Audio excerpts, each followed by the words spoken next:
Praise the lord. మీ అందరికీ ప్రభు అయిన యేసు నామములో శుభములు వందనాలు తెలియజేస్తున్నాను. ఈ రాత్రి మరలా మీ మధ్యకి రావడానికి దేవుడు ఎంత కృపించారు. పిల్లలు కొంచెం ఆలస్యమైంది, దయచేసి అర్థం చేసుకోండి, గ్రహించండి. ఈ రాత్రి క్లుప్తమైన దేవుని యొక్క వాక్యాన్ని మీకు జ్ఞాపకం చేయాలని కోరుకుంటున్నాను.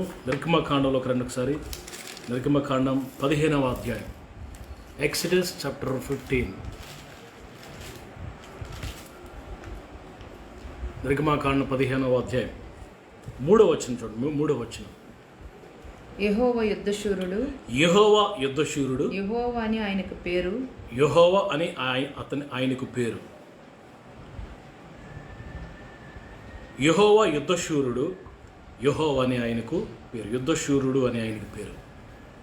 దేవుడు తన పరిశుద్ధ వాక్యం దీవించునుగా. ఆమేన్. ప్రియులారా, ఇక్కడ మనం గమనిస్తే చాలా దినాలు బట్టి దేవుని యొక్క నామధేయాల గురించి, ఆయన పేర్లను గురించి, ఆయన పేరే ఆయన సుగుణమని, ఆయన నేమే ఆయన క్యారెక్టర్ అని నేను మీతో చెప్తూ వస్తున్నాను. ఈ రాత్రి దేవుని యొక్క మరొక పేరు మీకు జ్ఞాపకం చేయాలని అతని పేరు ఏంటంటే నిర్గమకాండం 15:3 ప్రకారం యుద్ధశూరుడు. యుద్ధశూరుడు, వారియర్ ఇన్ వార్.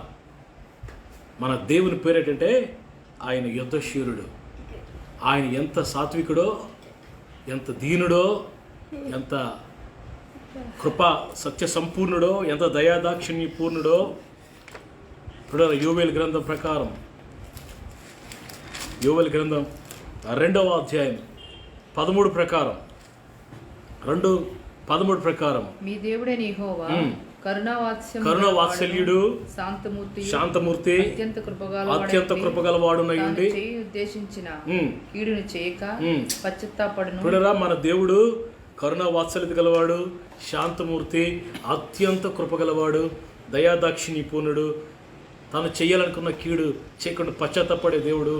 పిల్లరా, తన కోపం అణుచుకున్న దేవుడు ఒకవైపు, ఇవన్నీ మరొక వైపు ఆయన రోషం గల దేవుడు, ఆయన యుద్ధశూరుడు.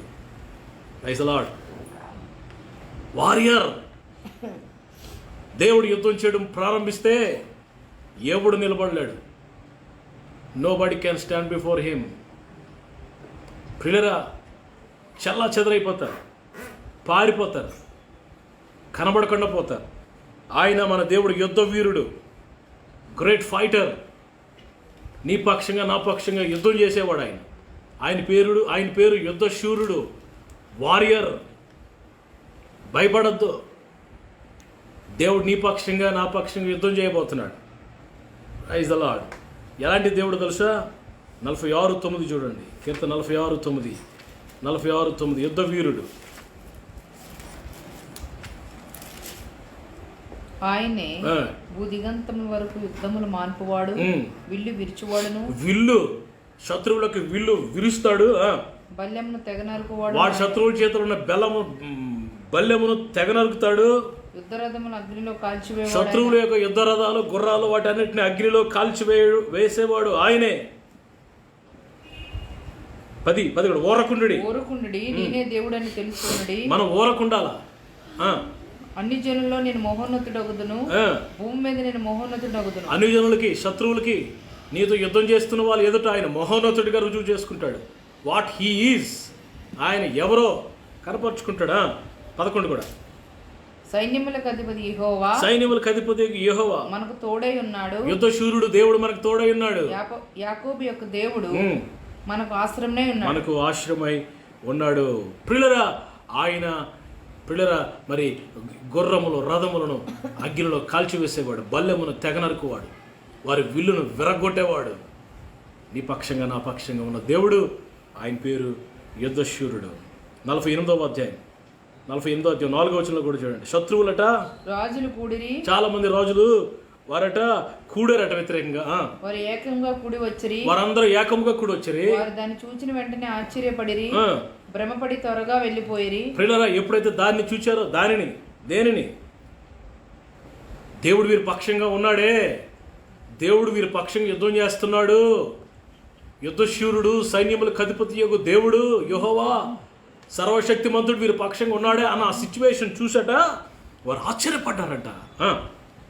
భ్రమపడి త్వరగా వెళ్ళిపోయి వారు అచ్చటనుండగా వణుకుచు వారికి వణుకును, ప్రసవించు స్త్రీ వేదనయు వారిని పట్టెను.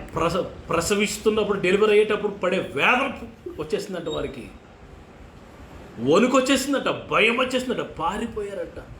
దేవుడు నీ పక్షంగా నా పక్షంగా దేవుడు యుద్ధం చేస్తాడు. అందరూ జాగ్రత్త దేవుని వాక్యాన్ని వినండి. మన దేవుడు యుద్ధ శూరుడు, ఆయన రాజు, మహిమగల రాజు. పిల్లరా, ఆయన రాజులకే రాజు, యుద్ధశూరుడు అయిన దేవుడు. పిల్లరా, ఈ యుద్ధశూరుడు, వారియర్ అనే మాట గ్రీక్లో పొలెమిస్టిస్ అని ఉంది.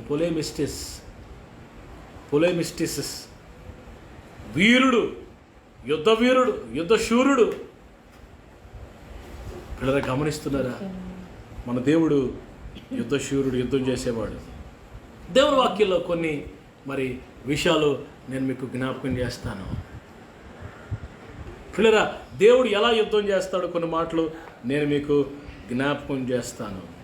చూడండి, దావీదు యుద్ధం చేసినప్పుడు దేవుడు ఎలా సాయం చేశాడు, దేవుడు ఎలా యుద్ధం. 1 శామ్యూయల్ 17:47 చూడండి. కొన్ని మాటలు మీకు జ్ఞాపకం చేస్తాను. మీ బైబిల్స్లో మీరు ఓపెన్ చేయగలిగితే మంచిది, లేకపోతే చూడండి, వినండి. 17వ అధ్యాయం 47వ వచనం చూడండి. 47వ వచనం. అప్పుడు యెహోవా కత్తి చేతను, దావీదు అంటున్నాడు, గొలియాతును చూచి 6 మూల జానడు ఎత్తున్న గొలియాతును చూచి దావీదు అంటున్నాడు. దావీదేమో very short man, 14 years boy, వాడేమో 6 మూల జానడు ఉన్నాడు. వాడిని చూసి దావీదు మాట్లాడుతున్న మాట మీరు జాగ్రత్తగా ఆలకించండి. అప్పుడు యెహోవా కత్తి చేతను ఈటి చేతను రక్షించేవాడు కాడని, రక్షించేవాడు ఆయన కత్తి చేత ఈటి చేత రక్షించేవాడు కాదు.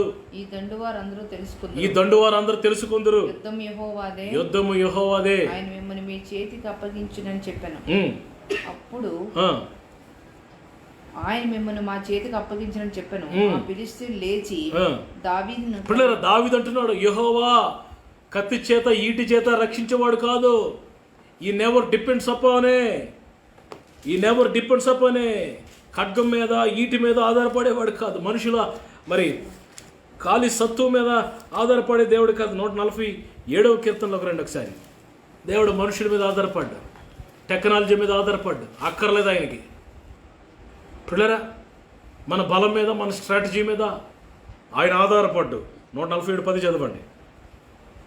గుర్రముల బలమునందు ఆయన సంతోషించాడు. గుర్రముల బలమైందో ఆయన సంతోషించాడు. నరుల ఖాళీ సత్తువందు ఆయన ఆనందించాడు. నరులు ఖాళీ సత్తువందు ఆయన ఆనందించాడు. తన యందు భయభక్తులు గలవారి యందు తన కృప కొరకు కనిపెట్టువారు. గుర్రముల బలం మీద, నరులు ఖాళీ సత్తువ మీద, నీ పిక్క బలం మీద, నీ ఖండ బలం మీద, నీ జ్ఞానం మీద, నీ ధైర్యం మీద ఆయన ఆధారపడ్డు. ఆయన యుద్ధ శూరుడు, యుద్ధ వీరుడు, వారియర్, గొప్ప కార్యాలు చేస్తాడు. దావీదు అంటున్నాడు, యుద్ధం యెహోవాదే, నా పక్షంగా దేవుడు యుద్ధం చేస్తాడు ఈరోజు. ఎస్, నిజంగా దేవుడే యుద్ధం చేశాడు దావీదు పక్షంగా. దావీదు చేసింది ఏముందండి? సంచిలో చేయిపెట్టాడు, ఒక రాయి తీశాడు, గులకరాయి తీశాడు, ఒడిసెల్లో క్యాట్ల బార్ అంటే ఈ రోజుల్లో క్యాట్ల బార్లో పెట్టాడు, తిప్పి కొట్టాడు. పిల్లరా, అది ఎక్కడో దూరంగా కొండ మీద ఎక్కడ నిలబడి నా గొలెత్తు దగ్గరికి ఈ రాయి పిల్లరా డైరెక్ట్గా వెళ్ళడం, అదేమో ఆ నుదుటిని కొట్టడం, పిల్లరా ఆ లోపలికి వెళ్ళడం, కింద పడడం. ఏంటి ఇదంతా? ఇది మనుషులకు సాధ్యమేనంటారా? ఇది మన ఊహకు కూడా అందదు. పిల్లరా, దేవుడు కార్యం చేస్తున్నాడు.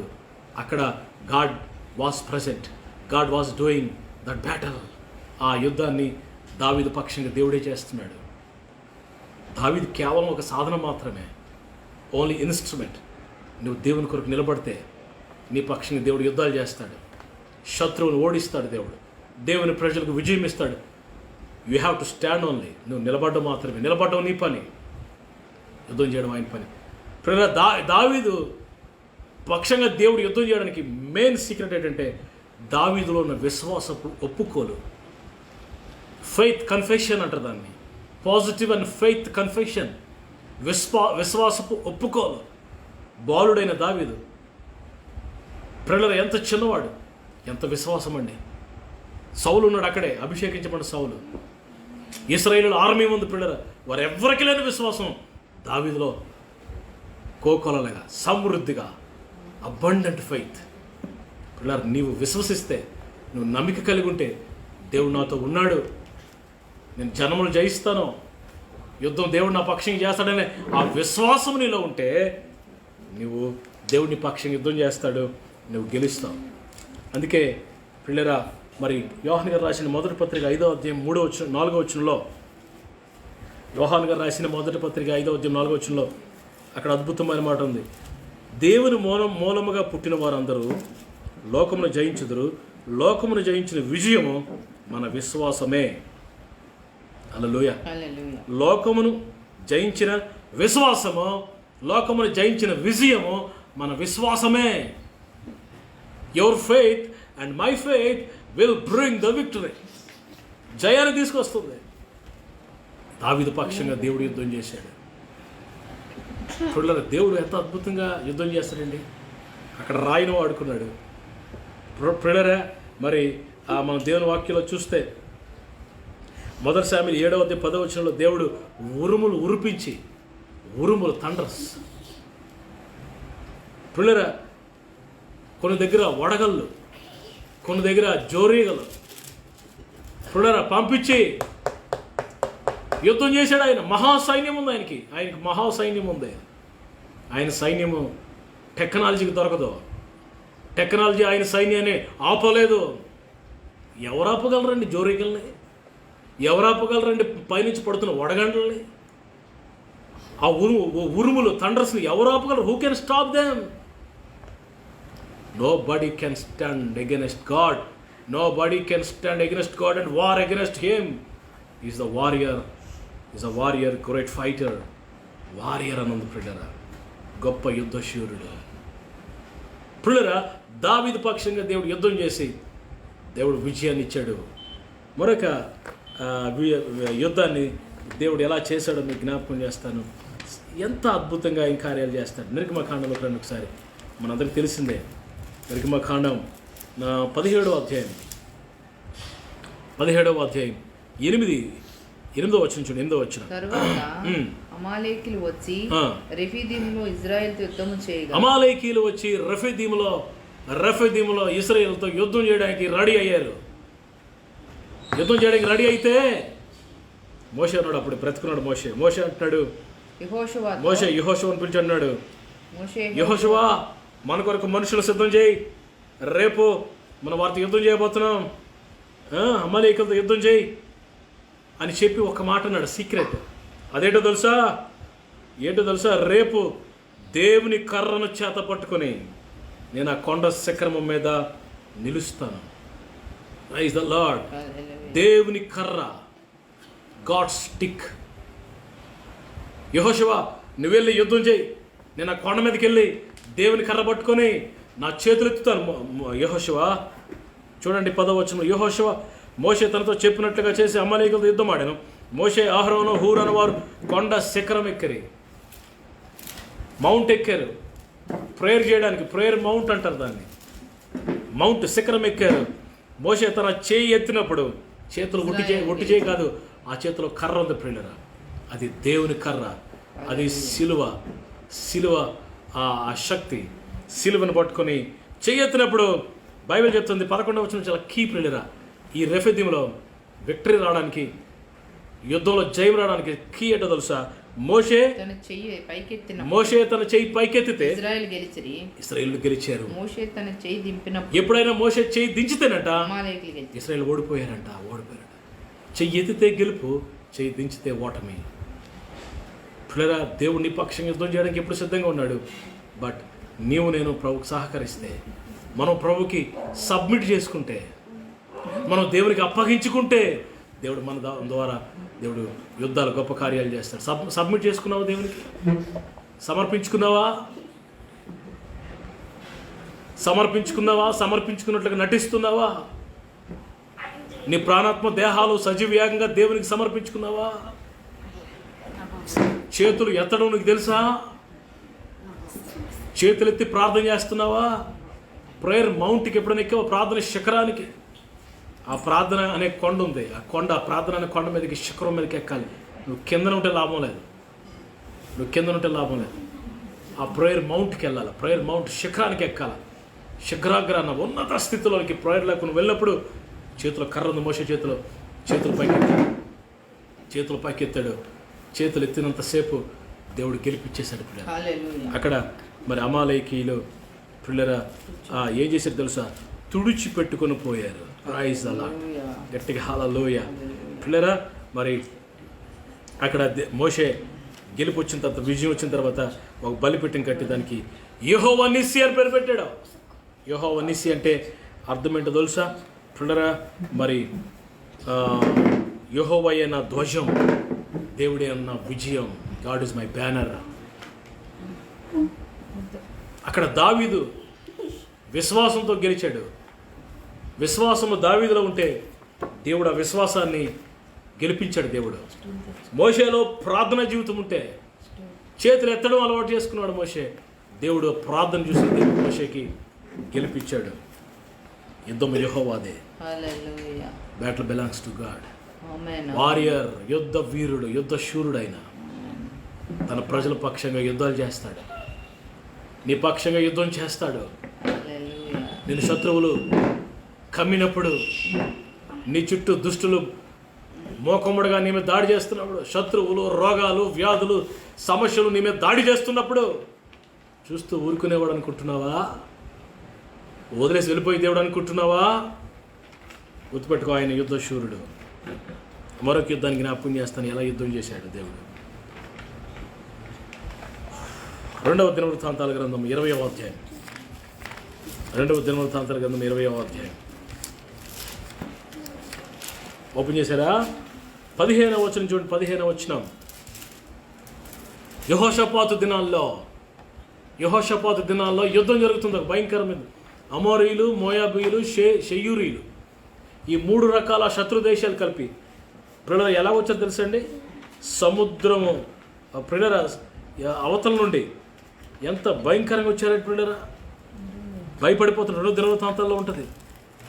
12వ వచనం చూడండి. మా దేవా, నీవు వారికి తీర్పు తీర్చవా? యెహోషాపాతు వచ్చి గొప్ప సైన్యముతో యుద్ధము చేయుట. యెహోషాపాతు రాజు, మా దేవా, నీవు వారికి తీర్పు తీర్చవా? మా మీదకి వచ్చి గొప్ప సైన్యముతో యుద్ధము చేయుటకు మాకు శక్తి చాలదు. మా మీదకి వ్యతిరేకంగా వస్తున్న ఈ 3 దేశాలు సైన్యంతో యుద్ధం చేయటకు మాకు శక్తి చాలదయ్యా. ఏమి చేయుటకు మాకు తోచదు. ఏమి చేయాలో తోచట్లేదు ప్రభువా, నీవే మాకు దిక్కు, నీవే మాకు దిక్కయ్యా ప్రార్థన చేశాను అని ప్రార్థన చేశాడు. అప్పుడు అలా ప్రార్థన చేస్తే యుద్ధ భూమిలో ప్రార్థన చేస్తున్నాడండి. సమస్యల వలయంలో, in the midst of the problems, in the midst of the situation, battle situations, Jehoshaphat was praying. ప్రార్థన చేస్తుంటే అక్కడ ప్రియులరా ఒక ప్రవక్త ఉన్నాడు. ఆయన పేరు ప్రియులరా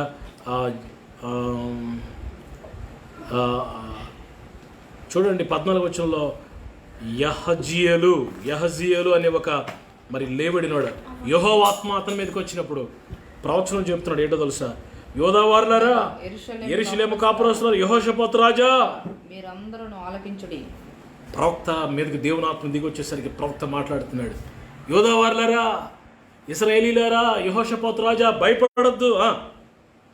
యెహోవా సెలవిచ్చినదేమనగా, దేవుడు సెలవిస్తున్నదేమనగా, గొప్ప సైన్యమునకు మీరు భయపడకుడి. ఈ గొప్ప సైన్యమునకు మీరు భయపడొద్దు, జడియకొద్దు. ఈ యుద్ధం మీది కాదు, ఈ యుద్ధం మీది కాదు, దేవుడే జరిగించును. దేవుడే జరిగిస్తాడు. ప్రైజ్ ది లార్డ్ చెప్పండి. హల్లెలూయా. దేవుడు యుద్ధం చేస్తాడు. ఎలా చేస్తాడు, ఏం చేస్తాడు అని కంగారు పడుతుంటే దేవుడు ప్రవక్త చెప్తున్నాడు, మీరు చేయాల్సింది ఏంటో తెలుసా? మీరేం చేస్తారో తెలుసా? యుద్ధ భూమిలో మీరేం చేస్తారో తెలుసా? స్తుతించండి, దేవుడిని స్తుతించమన్నాడు. దేవుడు కనపరచమన్నాడు. స్తోత్రాలు చెప్పండి చాలు. అక్కడ స్తుతిస్తే ఎరుక గోడలు కూర్చుని దేవుడు యెహోషాపాతు దినాల్లో కూడా యుద్ధ భూమిలో అవతల వాళ్ళేమో శత్రువులు కత్తులు కటారులు ఈట్లు పట్టుకుని వస్తుంటే దేవుడు వీరితో ఏమన్నాడు తెలుసా? మీరు స్తుతించండి.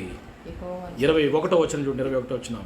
అంతటా వారు ఉదయంనే లేచి 20వ అధ్యాయం 21వ వచనం.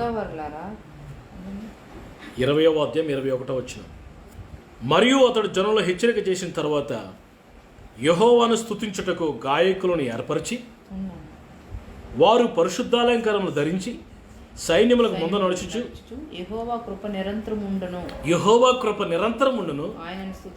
ఆయనను స్తుతించుడి. స్తోత్రం చేయుటకు వారు నియమించారు. పిల్లల యుద్ధ భూమిలో ఒక పక్క భీకరంగా యుద్ధం జరుగుతుంటే, ఒక పక్క శత్రువులు యుద్ధానికి కాలు దువ్వుతుంటే, దేవుడు తన ప్రజలతో ఏమన్నాడు తెలుసా?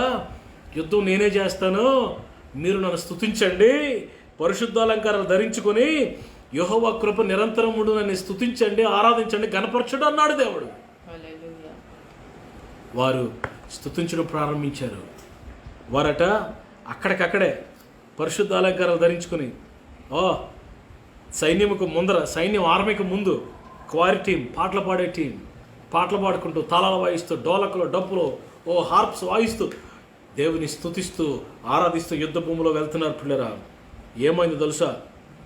22వ వచనం, వారు పాడుటకు స్తుతించుటకు మొదలు పెట్టారంట. అంతే. యెహోవా యూదా వారి మీదకు వచ్చిన అమ్మోనీయుల మీదను ఎప్పుడైతే ఇంకా స్తుతించడం మొదలెట్టారు అంతే. పిల్లరా, పాటలు పాడడం మొదలెట్టారు అంతే. యుద్ధ భూమిలో దేవుడు ఏం చేశాడు తెలుసా? కార్యం చేయడం ప్రారంభించాడు. ఆ మూడు దేశాల వారు వచ్చారన్నాను కదండి. 3 దేశాల వారు వచ్చారన్నాను కదండి. అమ్మోనీయులు, మొయాబీలు, షేయూరు మన్యవాసులు. పిల్లరా, ఆ 3 దేశాల వారి మధ్యలో దేవుడు ఏం చేశాడు తెలుసా? కన్ఫ్యూజన్ స్పిరిట్ పంపించాడు. ఆమేన్. కన్ఫ్యూజన్ స్పిరిట్ మాటుగాండ్రను పెట్టి వారిలో వారే కన్ఫ్యూజ్ అయిపోయి, దేవుడు ఎలాంటి ఆత్మను పంపించాడంటే వారి మధ్యకి, శత్రువుల మధ్యకి కన్ఫ్యూజన్ స్పిరిట్ పంపించాడు. ఒక దేశస్తుడు ఒకడు చూసి ఒకడు, ఎవడు శత్రువో, ఎవడు మిత్రవో, ఎవడు తనవాడో తెలియకుండా కన్ఫ్యూజ్ చేస్తే ఒకడినొకడు పొడుచుకుని చచ్చిపోయారటండి. ఎంత విక్రించాడు! కొల్ల సొమ్ము విస్తారంగా 3 రోజులు ఒలుచుకున్నారట. బెరాకాలో ఇలా ప్రభుని స్తుతించారట. ఎంత అద్భుతంగా దేవుడు యుద్ధం చేశాడో చూడండి. ఎనిమి క్యాంపులో దేవుడు కన్ఫ్యూజన్ పుట్టించాడు. జాగ్రత్తగా ఆలకిస్తున్నారా? ఇక్కడ దేవుని ప్రజలు స్తుతిస్తే, దేవుని ప్రజలు ఘనపరిస్తే, దేవుణ్ణి ఆరాధిస్తే, దేవుడు యుద్ధం చేసి తన ప్రజలకు గొప్ప విజయాన్ని ఇచ్చాడు. యుద్ధ శూరుడు, ఇన్విజిబుల్గా, అదృశ్యుడుగా మనకు ముందుగా, మన వెనక, మన చుట్టూ ఆవరించుకుంటాడంతే. యుద్ధము మీరు కాదు, దేవుడే చేస్తాడు. నువ్వు ఏ సిచ్యువేషన్తో యుద్ధం చేస్తున్నావు, ఏ సందర్భంతో యుద్ధం చేస్తున్నావు?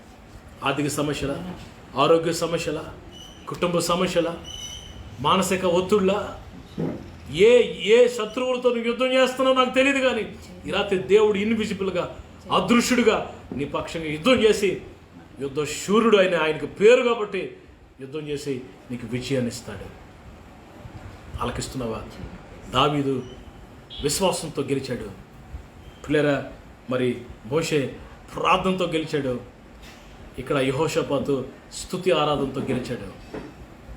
Praise the lord, praise the lord. పిల్లరా, మరొక యుద్ధం దేవుడు ఎలా యుద్ధం చేశాడో 1 శామ్యూయల్ 7:10 చూడండి. నేను ముగించేస్తాను త్వరగా. 1 శామ్యూయల్ 7:10. అందరూ జాగ్రత్త కూర్చున్నారా? అందరూ జాగ్రత్త వాక్యాన్ని వింటున్నారా? ప్రభు మిమ్మల్ని దీవిస్తాడు. అటువంటి కదలకండి. 1 శామ్యూయల్ 7:10.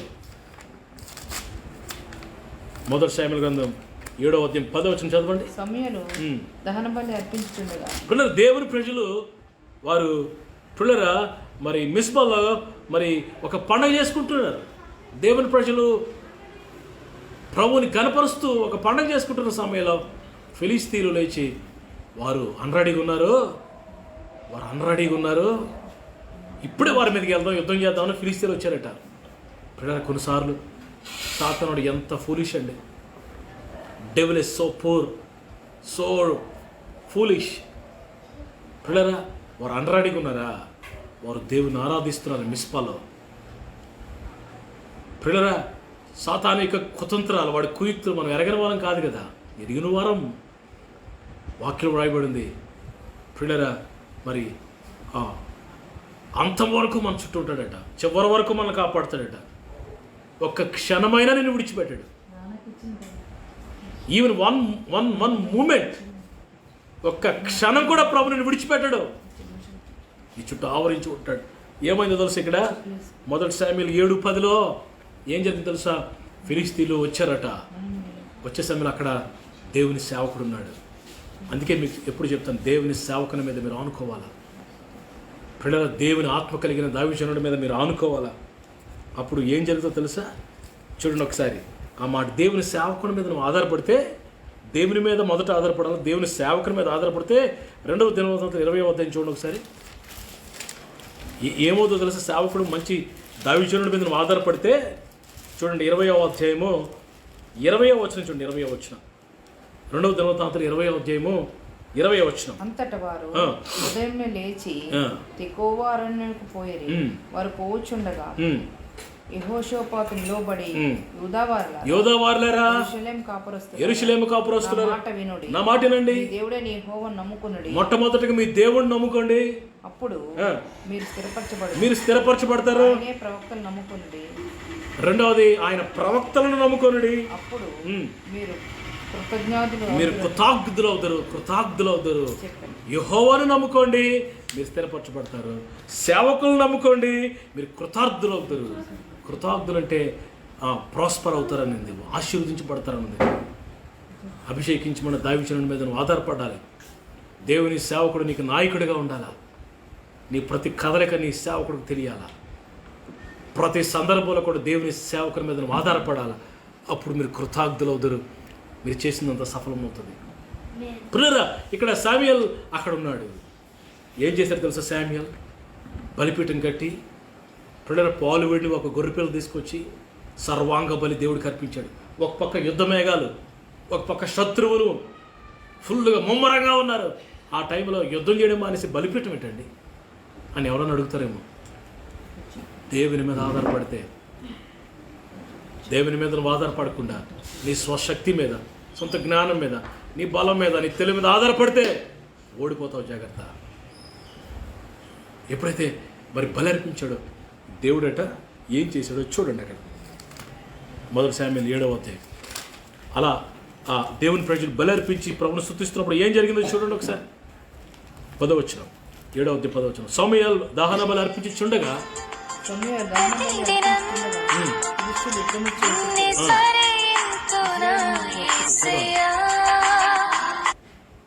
అయితే యెహోవా ఆ దినమున ఫిలిష్తీయుల మీద మెండుగా వారు ఇజ్రాయేల్ చేత ఓడిపోయారు. ఆ రోజట ఫిలిష్తీయుల మీద దేవుడు ఏం చేశాడట? మెండుగా ఉరుమించి, థండర్స్ వచ్చేది. ఉరుములు వర్షానికి ముందు పడతాయి చూసాడు, థండర్స్. దాన్ని ఏమంటారంటే చాలామంది ఆ యొక్క థండర్స్కి, ఉరుములకి పిడుగులు పడుతున్నాయి. పిడుగులు, ఆయన సైన్యంలో పిడుగులు ఉన్నాయండి, ఆయన సైన్యంలో వడగండ్లు ఉన్నాయండి, ఆయన సైన్యంలో జోరీగలు ఉన్నాయి, ఆయన సైన్యంలో ఎన్ని ఉన్నాయో. ఆయనతో ఎవడు యుద్ధం చేయగలడండి? ఎవడు ఆయన ముందు నిలబడగలరండి? ఆయన ముందు ఎవరు నిలబడగలరు? ఎంత శక్తి సరిపోతుంది ఎవరికైనా? భయపడద్దు, ఈ పక్షం యుద్ధం చేస్తా. ఆ రోజు దేవుడు ఉరుమించి ఫిలిష్తీయుల మీద మెండుగా ఉరిమించినప్పుడు వారు తారుమారు చేయగా వారు ఇశ్రాయేలీయుల చేత ఓడిపోయిరి. గట్టిగా హల్లెలూయా. సమాధానం నెమ్మది ఇచ్చేశాడు దేవుడు తన ప్రజలకి. యుద్ధం యెహోవాదే. యుద్ధ శూరుడు దావీదు విశ్వాసం ద్వారా గెలిచాడు. యెహోషాపాతు స్తుతి ద్వారా గెలిచాడు. మోషే ప్రార్థన చేత గెలిచాడు. కర్ర పట్టుకొని ప్రార్థన ద్వారా చేతులెత్తి గెలిచాడు. ఇక్కడ శామ్యూయల్ ఇశ్రాయేలీయులు పిల్లల బలి అర్పణ ద్వారా దేవునికి సమర్పించుకున్నట్టు ద్వారా గెలిచారు. చివరిగా ఒక మాట చెప్పి ముగిస్తాను. ఇప్పుడు మనతో సాతానుడు యుద్ధం చేస్తున్నాడు. ఎఫెసీయులకు రాయబడిన పత్రికలో సాతానుడు మనతో యుద్ధం చేస్తున్నాడు. ఈ క్రొత్త నిబంధనలో సాతానుడు మనతో యుద్ధం చేస్తున్నాడు. వాడిని ఎలా 6వ అధ్యాయం, ఎఫెసీ పత్రిక 6వ అధ్యాయం పిల్లల 12వ వచనం చూడండి. 12వ వచనం. ఏలయనగా మనము పోరాడుతున్నాం శరీరులతో కాదు గాని, మనుషులతో, శరీరులతో కాదు గాని, ప్రధానులతో అధికారులతో ప్రస్తుత అంధకార సంబంధులకు లోకనాథులతో ఆకాశ మండలమందున్న దురాత్మ సమూహాలతో పోరాడుచున్న. మనం పోరాడుచున్నది మనుషులతో కాదు. We are not fighting with men. We are fighting with evil spirits. ప్రధానులు, అధికారులు, చీకటి సంబంధమైన లోక నాదులు, ఆకాశ మండలం ముందున్న దురాత్మ సమూహాలతో, పిల్లల కనీ కనిపించిన దురాత్మలో, చీకటి దురాత్మ ప్రభావాలతో మనం పోరాడుతున్నాం. ఈ పోరాటంలో గెలుపు తథ్యం మనకి. ఆమేన్. విజయం తథ్యం మనకి. దేవుడు మనకి గెలిపిస్తాడు. అయితే మనం ఏం చేయాలి తెలుసా? మనం ముందే చెప్పాను కదా, మనం ఆయనకి సహకరించాలి. మనం ఆయనకి సపోర్ట్ చేయాలి. చిన్న సపోర్ట్. మనం ఆయన సహకరిస్తే దేవుడు కార్యాలు చేస్తాడు. నువ్వు సహకరించకపోతే దేవుడు కార్యాలు చేయడు. ఒకసారి ఇంటికి ప్రార్థన చేయడానికి వెళ్ళాను. కండిషన్ చాలా సీరియస్గా ఉంది. నేను ఒక మాట చెప్పాను, ఏంటంటే, అమ్మా మీరు ఒక 3 రాత్రుల ఉపవాసం ప్రార్థన చేయండి అమ్మా, దేవుడు అద్భుతం చేస్తాడు అంటే. ఆవిడేమంటుంది తెలుసండి, పాస్టర్ గారు ఆ ఉపవాసం మీద మీరే చేయొచ్చు కదా మా కోసం, మీరు మాకు కాపరు కదండి, మరి నువ్వేం చేస్తావమ్మా అంటే, నాకు కొంచెం చిన్న ప్రాబ్లం షుగర్ ఉందని ఏదో చెప్తుంది. పీకలమై తినేసి పడుకుంటుందట ఆవిడ కోసం నేను ఎన్ని పూటలు చేయాలంట. అలా విశ్వాసాలు అందరి కొరకు 3 పూట్ల ఉపవాసం ప్రార్థన ఏంటి పరిస్థితి? You do your work, God will do he's work. నువ్వు దేవునికి సహకరించి అమ్మా ప్రార్థన చేయి, దేవుడు అద్భుతం చేస్తాడు. నేను కూడా ప్రార్థన చేస్తానమ్మా. I'm there for you, that's only. దాని కొరకే కదా నేను ఉన్నాను, మీ కొరకే కదా దేవుడు నన్ను ఏర్పాటు చేశాడు. మీ అందరి కొరకు కన్నీరు కార్చడానికి దేవుడు నన్ను ఎంచుకున్నాడు కదా. నువ్వు సహకరించాలి. ఈ దురాత్మ సమూహాలతో యుద్ధం చేయాలంటే ఏం చేయాలి? ఏం చేయాలా? 18వ వచనం చూడండి. 17-18 వచ్చిన. మరియు రక్షణను శిరస్త్రానము, దేవుని వాక్యము, ప్రతి విధమైన ప్రార్థనను విజ్ఞాపనను చేయొచ్చు. ఆ విషయమై సమస్త పరిశుద్ధుల నిమిత్తము పూర్ణమైన పట్టుదలతో విజ్ఞాపన చేయొచ్చు. ఈ 17-18 వచనాల్లో ఒక సీక్రెట్ ఉంది. ఆ సీక్రెట్ మీకు చెప్తాను. అప్పుడు సాతానుని, వాడి యొక్క సమూహాలను, వాడి ప్రధానులను, దురాత్మలను, చీకటి సంబంధాలను మనం జయించగలం. ఆ సీక్రెట్ ఏంటో తెలుసా? రక్షణయను శిరస్త్రానము, దేవుని వాక్యమును, ఆత్మ ఖడ్గమును మీరు ధరించుకొనుడి. ఆత్మ వలన ప్రతి సమయమునందు ప్రతి విధమైన ప్రార్థన ద్వారా మరి చెయ్యాలంట. ఇక్కడ 17వ వచనంలో వాక్యమును ఆత్మ ఖడ్గము ధరించాలంట. చెప్పండి, ఏముండాలి మన చేతిలో? వాక్యమును ఆత్మ ఖడ్గము. నువ్వు సాతాని మీద గెలవాలంటే, పిల్లరా, కుటుంబాల్లో కలహాలు, బంధువులు ఊరకనే నీ మీద కక్ష కట్టి, నీ మీద అసూయపడి అందరూ ఒకటైపోయారేమా, భయపడద్దు. We are not. ఆఫీసులో నీ మీద కక్ష పూనారు, భయపడద్దు. నువ్వు నేరం ఎప్పుడు చేస్తావో, తప్పు ఎప్పుడు చేస్తావో అని చూస్తూ భయపడద్దు. సాతానుడు పని చేస్తున్నాడు అక్కడ. నిద్ర పట్టట్లేదా? భయపడదు. అనారోగ్య సమస్యలా? భయపడదు. సాతానుడు రకరకాలుగా నిన్ను శోధించి నీ మీద యుద్ధం ప్రకటించాడా? భయపడద్దు. నీ చేతిలో వాక్యమును ఆత్మ ఖడ్గం ఉండేలా చూసుకో. దేవుని వాక్యం ఖడ్గం, దేవుని 2 అంచులు గల ఖడ్గం. ఎటువంటి ఖడ్గము కంటే పిల్లరా మరి షార్ప్ కలిగి వాడి అయిన ఖడ్గం. దేవుని వాక్యాన్ని చూసి సాతానుడు భయపడతాడు. దేవుని వాక్యానికి వాడు భయపడతాడండి. దేవుని వాక్యం ఎవరి మనసులో ఉంటుందో, దేవుని వాక్యం ఎవరి హృదయంలో ఉంటుందో, దేవుని వాక్యం ఎవరి నోట్లో ఉంటుందో, ఎవరి చేతిలో ఉంటుందో వారిని చూసి సాతానుడు భయపడతాడు. సాతానుడు పారిపోతాడు నీ దగ్గర నుంచి. గెలుపు నీదే. ఇంకో విషయం చెప్పిన, సాతానుడు సిలువ దగ్గర యేసు ప్రభువారు సాతానుడు తల చెదగొట్టాడు. వాడు తల చిరిగిపోయింది ఈ సిలువ దగ్గర. వాడు ఓడిపోయిన శత్రువు. డీనో వాడు తల చెదగొట్టాడు ప్రభు సిలువ దగ్గర. వాడు తోక జాడిస్తున్నాడు. తోకను చూసి భయపడుతున్నాం మనం. మీరు భయపడద్దు. వాక్యం మీద ఆధారపడండి. వాక్యాన్ని చదవండి. పిల్లల దర్శనాలన్నీ మారిపోతాయి, కళలన్నీ మారిపోతాయి, నిరర్ధకమైపోతాయి, ప్రవచనాలు నిరర్ధకమైపోతాయి. ప్రవచనాలు కానీ దర్శనాలు కానీ కళలు అవి ఉన్నాయి కాదంటలేదు. కానీ పిల్లల వాటన్నిటికంటే ముందు, వాటన్నిటికంటే శ్రేష్టమైనది దేవుని వాక్యం. ఎవరు వాక్యాన్ని చదువుతారో, ఎవరు వాక్యానుసారంగా జీవించడానికి తీర్మానం తీసుకు కొంతమంది వాక్యం చదువుతారు, వారికి అనుకూలమైన తీసుకుంటారు, కానీ కొంచెం బాధ పెట్టే లేకపోతే ఖండించేవి రెక్టిఫై చేసి ముట్టుకోరు. అబ్బాయి అనుకూలమైనవి చదువుతారు, వాగ్దానాలు ఎక్కువ మంది చదువుతారు. కొంతమంది దేవుడు నీకు తోడండి నడిపించు, అబ్బా దేవానికి స్తోత్రం. నువ్వు వెళ్ళి సమాధాన పడంటే అబ్బే ఇది నాకు వద్దంటారు. నువ్వు వెళ్ళి మొదట సమాధాన పడి నీ భర్తతో లేకపోతే నీ భార్యతో ఎవరి మీద బాధ పెట్టుకుని పోతే సమాధాన పడి దేవుని వాక్యం ఇది నాకు కాదు. నో, దేవుని వాక్యము సంపూర్ణంగా నువ్వు దేవుని వాక్యాన్ని చదవగలిగితే, వాక్యానుసారంగా జీవించగలిగితే దేవుని వాక్యం నీకు విక్టరీ ఇస్తుంది, నీకు విజయం ఇస్తుంది. ఈ రాత్రి నేను చెప్పాను కదా స్టార్టింగ్లోనే, యుద్ధ శూరుడు అనే ఆయనకి పేరు. నేను ఆరాధిస్తున్న ప్రభు, ఈ రాత్రి నేను ప్రకటిస్తున్న దేవుడు, ఆయన యుద్ధ శూరుడు, వారియర్, గొప్ప యుద్ధ శూరుడు. ఆయన ముందు ఎవ్వరు నిలబడలేరు, ఏ శక్తి నిలబడలేదు, ఏ వ్యక్తి నిలబడలేడు, ఏ వ్యవస్థ నిలబడలేదు, ఏ అధికారం నిలబడలేదు, ఏ ప్రధానులు నిలబడలేదు. తునాతునకులు అయిపోతారు. అంత గొప్ప దేవుడు నీ పక్షంగా యుద్ధం చేయబోతున్నాడు. నీ పక్షంగా నిలబడి ఈ రాత్రి ఆ దేవునికి నువ్వు సమర్పించుకో. దావీదులాగా, మోషేలాగా కర్ర పట్టుకొని చేత్తో కర్ర, అదే సిలువ కర్ర, సిలువ సితార వాయిస్తూ ఆరాధించి పరవశించి పాడుతూ నువ్వు ఆయన్ని ఆరాధిస్తూ చేతులెత్తి గణపరుస్తూ ప్రార్థిస్తూ ఉండే దేవుడి పక్షం యుద్ధం చేస్తాడు. నీ శత్రువులతో ఆయనే యుద్ధం చేస్తాడు. యుద్ధం యెహోవాదే. నీ యుద్ధాన్ని రాత్రి దేవుడు చేయబోతున్నాడు, ప్రారంభిస్తాడు. నువ్వు ఆయనకి అప్పగించు. భయపడద్దు, దిగులు పడద్దు.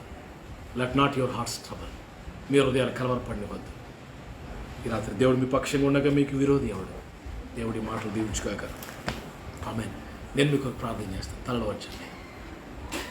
నువ్వు ఏ యుద్ధాలు చేస్తున్నావు, ఎలాంటి యుద్ధాలు నీ ముందున్నాయి, ఎటువంటి సవాలు నీ ముందున్నాయో నాకు తెలియదు. యుద్ధ మేఘాలు కమ్ముకుని ఉన్నాయేమో. అన్నయ్య గారు, ఎటు చూసిన యుద్ధ మేఘాలే, ఎటు చూసిన శత్రు సమూహాలే. ప్రేమించిన వారు కూడా శత్రువులు అయిపోతున్నారన్న. పరిస్థితులు ప్రతికూలంగా మారుతున్నాయి బాబు. మంచి చెప్తే చెడుగా వస్తుందన్న. ప్రజలు అర్థం చేసుకోవట్లేదు, నన్ను మిస్అండర్స్టాండ్ చేసుకుంటున్నారు. ఆరోగ్యం శరీరంలో లేదు, వ్యాధులు నన్ను నా మీద యుద్ధం చేస్తున్నాయి అనుకుంటున్నావా? అలాంటి స్థితిలో ఉన్నావా నువ్వు? భయపడద్దు. ఈ రాత్రి దేవుడే నీ పక్షం యుద్ధం చేయబోతున్నాడు. ఆయన పేరు యుద్ధ శూరుడు, వారియర్. వావ్, హల్లెలూయా, హల్లెలూయా. Thank you lord, thank you lord, thank you lord. నువ్వు ధైర్యంగా నిలబడాలి, నువ్వు ఓరక నిలబడాలి, నువ్వు ఆయనకి సహకరించాలి. That's it. నువ్వు ఆయనకి సపోర్ట్ చేస్తే చాలు. నువ్వు సహకరిస్తే దేవుడిని పక్షం యుద్ధం చేస్తాడు. ఈ రాత్రి ప్రభుకి సమర్పించుకుంటావా? వాక్యం వింటున్నావు, చాలా బాగుందన్న అంటున్నావు, కానీ వాక్యం వర్కౌట్ అవ్వట్లేదు నీలో. ఏమాత్రం వాక్యం పని చేయట్లేదు. అన్నీ ఉన్నాయి కానీ వాక్యం పని చేయట్లేదు. వాక్యానుసారంగా జీవించలేకపోతున్నాం. యెహోవాను నమ్ముకోండి, ఆయన సేవకులను నమ్ముకోండి. దేవుని సేవకుని యొక్క లీడర్షిప్లో, దేవుని సేవకుని యొక్క సహకారంతో నువ్వు యుద్ధాల్లో జయమును పొందాలి. ఈ రాత్రి మీకు నేను ప్రార్థన చేస్తాను. మహాపరిశుద్ధుడైన తండ్రి, ఘనమైన ఆయన, మీ దయకే వందనాలు, మీ శ్రేష్టమైన నామానికి స్తుతులు ప్రభు. ఈ రాత్రి మీరు మాకు ఇచ్చిన ఆరోగ్యాలు బట్టి వందనాలు, మీరు మాకు ఇచ్చిన దీర్ఘాయుష్యుని బట్టి వందనాలు. భయంకరమైన దినాల్లో మేము ఉన్నాం. ఏ వైరస్ కానీ, ఏ తెగులు కానీ, ఏ వ్యాధి రోగబాధ ఏవి మమ్మల్ని తాకుండా కాపాడావు, నీకు వందనాలు. ఇంతవరకు మీ కాపుదలు బట్టి నీకు స్తోత్రం daddy. Thank you lord, thank you lord. రాబోతే దినాల్లో కూడా మమ్మల్ని కప్పుతావు, కాపాడుతావు, నీకు స్తోత్రాలు. ఇదిగో ప్రియ బిడ్డల కొరకు ప్రార్థిస్తున్నాడు ప్రభు. ఏ ఛాలెంజింగ్స్లో, ఏ సవాళ్ళ మధ్యలో, ఎలాంటి పోరాటాల్లో, ఎలాంటి యుద్ధాల్లో నీ బిడ్డలు ముందుకు సాగుతున్నారో నాకు తెలియదు. యుద్ధంలో మీరే సహాయం చేయండి. యుద్ధము నీ ప్రజల పక్షంగా మీరే జరిగించండి. యుద్ధ శూరుడా, యుద్ధ వీరుడా, సైన్యములకు అధిపతి యొక్క దేవా, గొప్ప కార్యాలు చేయండి. శత్రువులను అనగదొక్కేవాడు నీవే, శత్రువులను దవడ ఎముక మీద కొట్టేవాడు నీవే, దుష్టుల పొలు రాలగొట్టేవాడు నీవే. ప్రజల పక్షంగా మీరు యుద్ధాలు చేయండి. నీ ప్రజల పక్షంగా కార్యాలు చేయండి, నీ ప్రజల పక్షంగా అద్భుతాలు చేయండి నాయన. నీకు వందనాలు. నీ కృపను బిడ్డలకు అప్పగిస్తున్నాను తండ్రి.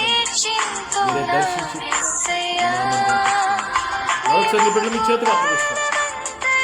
యేసు శ్రేష్ఠమైన నామములో ఈ ప్రార్థన అడుగుతూ మీ బిడ్డలు మీ చేతి మన తండ్రి అయిన దేవుని ప్రేమ, కుమారుడు రక్షకుడు ప్రాణం పీడన యేసు ప్రభువు కృప, ప్రియ పరిశుద్ధాత్మ దేవుని దీవెన సదాకాలము బిడ్డలందరికీ తోడండి. యుద్ధశూరుడైన దేవుడు మీ ప్రజల పక్షంగా, దేవుని ప్రజలకి పక్షంగా యుద్ధాలు చేసి గొప్ప విజయాన్ని నీ బిడ్డలకు అందించునుగాక, అనుగ్రహించునుగాక. ఆమేన్.